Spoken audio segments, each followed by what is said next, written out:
தமிழகத்துல வேளாண் துறை அமைச்சரோ யாரோ பங்கேற்கிறது ஒரு தகவலாக கிடைச்சிருக்கு.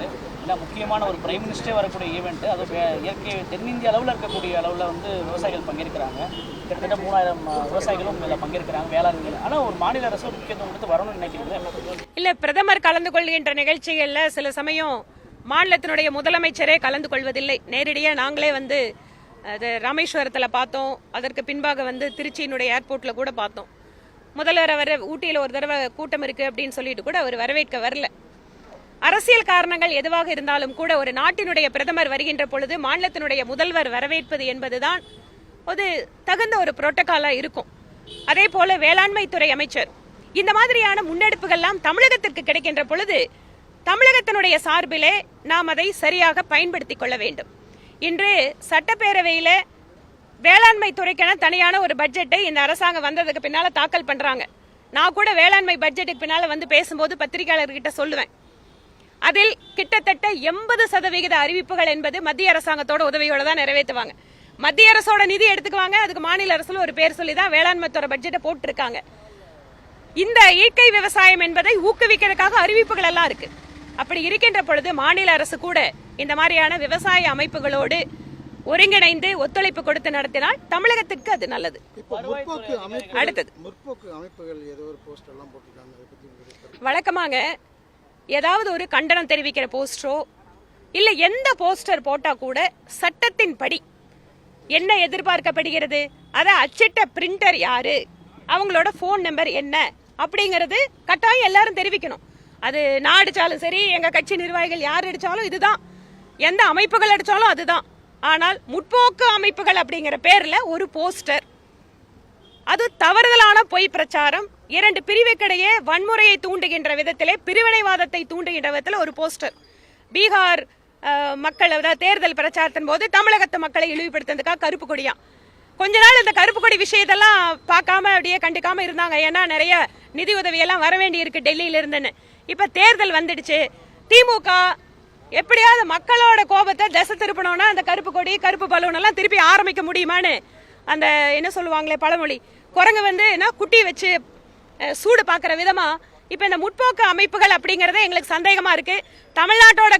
தமிழ்நாடு கவர்மெண்டோட சப்போர்ட்டோட இதை பண்றாங்களோ அப்படிங்கிற சந்தேகம் எங்களுக்கு இருக்கு.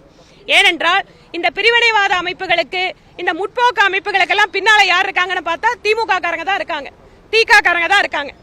அதனால் இந்த கருப்பு பலூன் கருப்பு கொடி இந்த மாதிரி விஷயத்தை தமிழகத்தினுடைய அரசு அனுமதித்தால் தமிழகத்தினுடைய முதல்வர் எந்த இடத்துக்கு வந்தாலும், எந்த மாவட்டத்திற்கு வந்தாலும் பிஜேபி காரங்க இதே மாதிரி செய்வாங்க.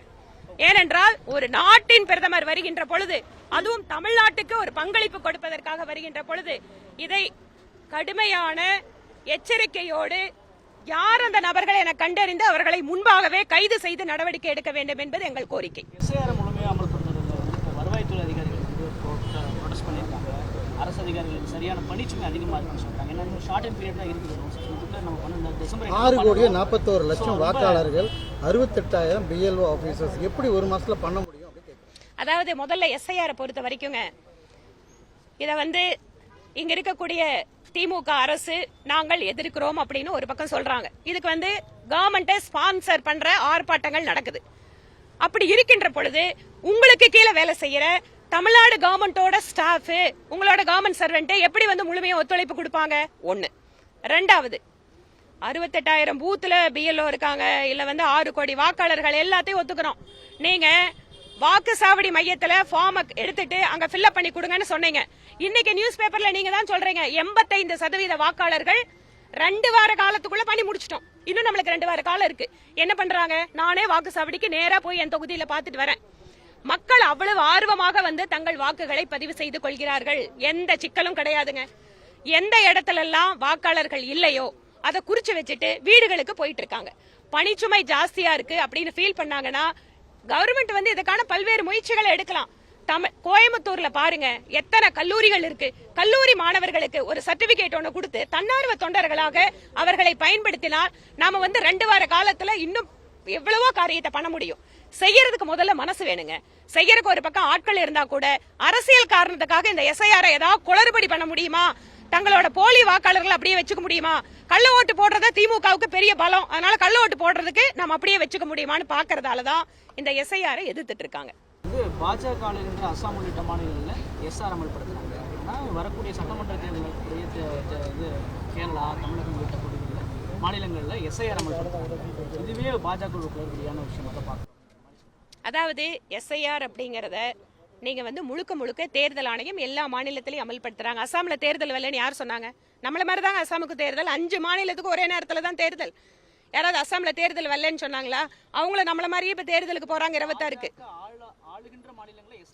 அசாமை பொறுத்த வரைக்கும் என்னன்னு கேட்டீங்கன்னா ஸ்பெஷல். ஏன்னா நார்த் ஈஸ்ட்டை பொறுத்த வரைக்கும் அங்க இருக்கக்கூடிய செக்யூரிட்டி மற்ற விஷயங்கள் எல்லாமே அந்த மாநிலங்களுக்கு தனித்துவமானது. அதை நாம புரிஞ்சுக்கணும். இப்ப கூடங்க மற்ற மாநிலங்கள்ல எல்லாம் அரசாங்கம், மத்திய அரசு மாநில அரசு சேர்ந்து ஒரு ப்ராஜெக்டை பண்றாங்க அப்படின்னு சொன்னா 60-40, 50-50 இந்த மாதிரி தான் நிதி பங்கீடு இருக்கும். ஆனா நார்த் ஈஸ்டை பொறுத்த வரைக்கும் 90-10 அப்படின்னு இருக்கும், 70-30 இருக்கும். ஏனென்றால் அது ரொம்ப வந்து இயற்கை வந்து ரொம்ப ஒரு மாதிரி இருக்கக்கூடிய இடம். அங்க வந்து மற்ற இடத்த மாதிரி கம்பேர் பண்ண முடியாது.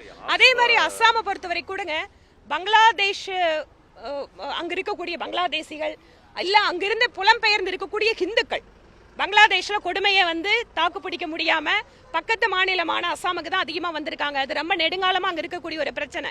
அதை வந்து அந்த தன்மையோட தேர்தல் ஆணையம் அணுகுது. செய்திகளை உடனுக்குடனும் துல்லியமாகவும் தெரிந்து கொள்ள சப்ஸ்கிரைப் பண்ணுங்க.